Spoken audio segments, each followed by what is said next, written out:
حضرت سلمان فارسی بیٹھے تھے مدائن کی جامع مسجد میں، تو کسی نے لوگوں کو بتایا کہ مسجد میں حضرت سلمان فارسی بیٹھے ہیں، تو رش پڑنے لگ گیا، 1000 بندہ جمع ہو گیا۔ اب حضرت سلمان فارسی گورنر بھی تھے، تو باتیں کیا پوچھ رہے ہیں، کوئی پوچھ رہا ہے حضور کیسی چل رہی ہے آپ کی گورنری، فلاں صوبے کی سیاست کیسی ہے، یہ فلاں معاملہ کیسا ہے۔ اگر بتائیں ہمارے ہاں جب لوگ آتے ہیں تو وہ سب سے پہلے یہی پوچھتے ہیں طبیعت کیسی ہے، پھر ٹیلی فون پہ کہتے ہیں اور پھر سناؤ۔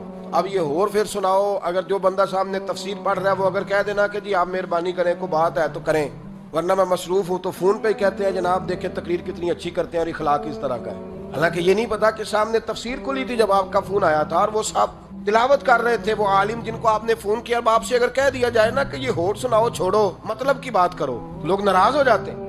حضرت جناب سلمان فارسی رضی اللہ تعالیٰ عنہ بیٹھے تھے تو گپ شپ والے لوگ جمع ہو گئے، 1000 کا مجمع لگ گیا، کیا حال ہے کیسے ہے، شور ہو گیا نا جی، صحابی رسول بیٹھے ہیں اور گورنر بھی ہیں۔ جب مجمع زیادہ ہوا تو حضرت سلمان فارسی کہنے لگے ماشاءاللہ کافی لوگ ہو گئے، کچھ کر نہ لے۔ حضور کیا کرنا ہے؟ فرمایا قرآن مجید لاؤ، میں تمہیں سورہ یوسف کی تفسیر پڑھاتا ہوں۔ اب وہ قرآن مجید کا صحیفہ آ گیا، حضرت سلمان فارسی تفسیر پڑھانے لگے، بہت سارے لوگوں کو کام یاد آ گیا، بندے رہ گئے 100 پیچھے۔ تو حضرت سلمان فارسی رضی اللہ تعالیٰ عنہ فرمانے لگے مجھے افسوس ہے تم پر کہ تم نے گپ شپ کی بات کی، کہانیوں کی بات کی تو 1000 جمع ہو گئے، اور جب اللہ کی کتاب کی باری آئی تو 100 بندے رہ گئے۔